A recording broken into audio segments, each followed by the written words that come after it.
Bonjour tout le monde, j'espère que vous allez bien, en forme et bien compagnie. Alors aujourd'hui, on va voir l'exemple 2. Alors qu'est-ce que je vais faire? Je vais prendre l'application qui s'appelle produit extérieur.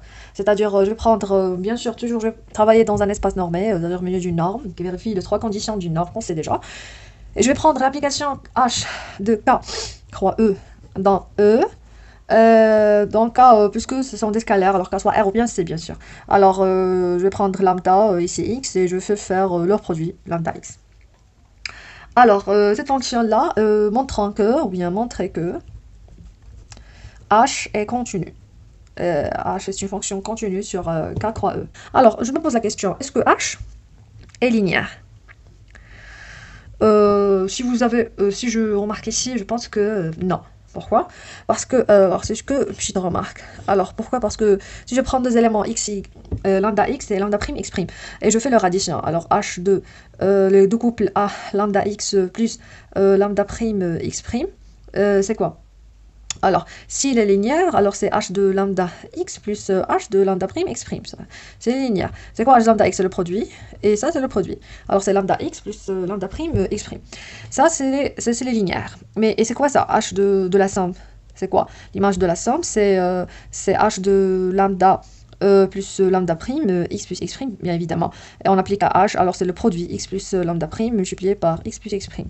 Et c'est clairement que ça, c'est pas égal à ça, alors ce sont différents. Parce que ici, on va tout simplement distribuer lambda x, c'est ici, lambda x prime, on n'a pas ici, lambda prime x, on n'a pas ici, lambda prime x prime, on n'a pas ici. Alors ça, c'est le problème.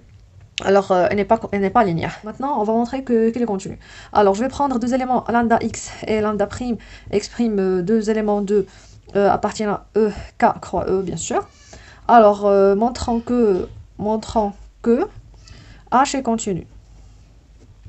Alors, pour montrer que H est continu, c'est équivalent à montrer que, H de lambda x moins H de lambda prime x prime inférieur ou égal K fois lambda x moins lambda prime K prime. En or, bien sûr. Alors ici, ça c'est l'epsisien. Alors si j'arrive à montrer que H est l'epsisien, c'est cool.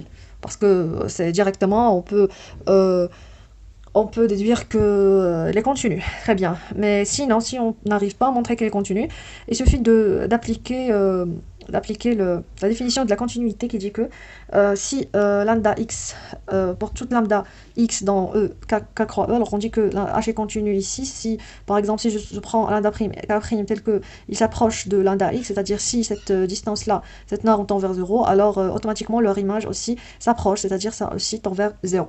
Alors ici, dans ce cas-là, moi, qu'est-ce que je vais prendre? Je vais prendre ici la norme infinie. Parce que ici on a h, alors on a 5 minutes de la norme bien sûr par définition.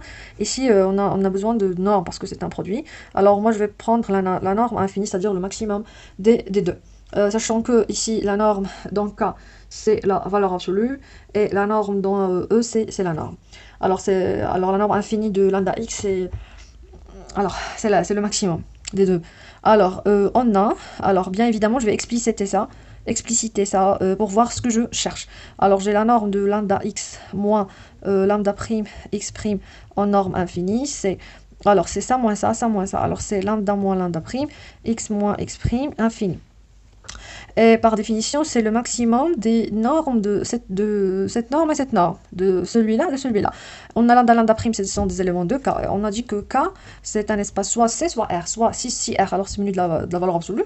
Si C, c'est menu de le module. Alors c'est lambda moins lambda prime. Et pour x moins x prime, alors je le menu de la norme, parce que c'est déjà E menu de la norme, x moins x prime, ce sont des éléments de E, alors c'est la norme de x moins x prime. Alors c'est le maximum de ça. Alors ça, c'est ce qu'on cherche. On cherche de majorer leur image par k fois ça. Si on arrive, alors c'est fini. Alors, très bien. Alors, on va faire des calculs. Alors déjà, on a fixé lambda x et lambda prime x prime appartient à k croix E. Alors, on commence. On a h lambda x moins h lambda prime x prime. C'est lambda x c'est lambda point x moins lambda prime point x prime. Très bien. Nous, on cherche ça, c'est comme ça. On cherche lambda moins lambda prime, x moins x prime. Ici, on n'a pas un produit. Alors, qu'est-ce que je vais faire? Je vais additionner lambda prime x, je vais soustraire lambda prime x. C'est-à-dire, c'est lambda x. Alors, je vais lambda x prime et on va ajouter lambda x prime. Très bien. Puis on va continuer le reste ici, ce qu'il reste. Alors moins lambda prime x prime. Très bien. Alors, égal, ici on a lambda, lambda, on va factoriser par lambda. Alors lambda facteur x moins x prime. Ici c'est x prime facteur. Alors plus x prime facteur lambda moins lambda prime. Très bien. Très bien, alors après égal, qu'est-ce qu'on va faire?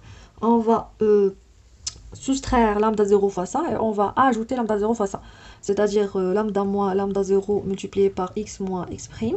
Alors ici on a soustrait lambda 0 fois ça, alors on va ajouter lambda 0 fois x moins x prime. X moins x prime plus x prime facteur lambda moins lambda prime. Ce qu'il reste. Très bien. Alors ça c'est bien sûr c'est une norme. Alors on a l'inégalité triangulaire. Alors c'est inférieur ou égal à la norme de ça, c'est-à-dire lambda moins lambda 0, x moins x prime, plus la norme de deuxième, c'est-à-dire x moins x prime, plus la norme troisième, lambda moins lambda prime, en norme bien sûr. Après, ça est... Alors, après, ça ferait égal. Alors, ici, on a ça. Alors, c'est quoi ça? C'est ça, c'est un scalaire, bien sûr. Alors, on va sortir de la norme parce que c'est une norme. Alors, c'est la valeur absolue de lambda moins lambda 0 fois la norme x moins x prime en norme, plus la valeur absolue de lambda 0 fois la norme de x moins x prime, plus ici encore lambda moins lambda prime. Alors, je m'excuse, c'est pas lambda 0, c'est lambda prime. C'est lambda prime. Oh my god. Tout ça, c'est lambda prime. Je m'excuse. Alors ça, c'est prime, prime, prime, ici, prime, ici. Alors, on n'a pas lambda 0, on a lambda prime. Alors, c'est lambda moins lambda prime, x moins x prime, lambda prime, x moins x prime, et lambda moins lambda prime, bien sûr, la norme de x prime. Alors, très bien. C'est inférieur ou égal. Alors, nous, qu'est-ce qu'on cherche? Alors, attends, je vais voir. Qu'est-ce qu'on cherche? Alors, nous, on cherche quoi? On cherche de majorer par le maximum de lambda moins lambda prime et x moins x prime, c'est-à-dire le maximum de ces deux, c'est-à-dire cette norme. Alors, pour trouver le cas. Alors, ici, on a trouvé lambda moins lambda prime, x moins x prime. Alors, on sait que ce maximum, c'est plus grand que ça, et plus grand que ça, bien évidemment. Alors, ça, c'est inférieur. C'est inférieur à la norme de... alors, c'est ce maximum, alors c'est cette norme infinie, c'est-à-dire cette norme infinie. Alors, c'est inférieur à la lambda x moins lambda prime x prime en norme infinie. Ça, c'est inférieur à cette norme. Et ça aussi, c'est inférieur à cette norme. En produit, c'est inférieur à la norme au carré. Plus la valeur absolue de lambda prime fois cette norme et plus celui-là fois plus celui-là, je vais encore le majorer par cette norme fois celui-là.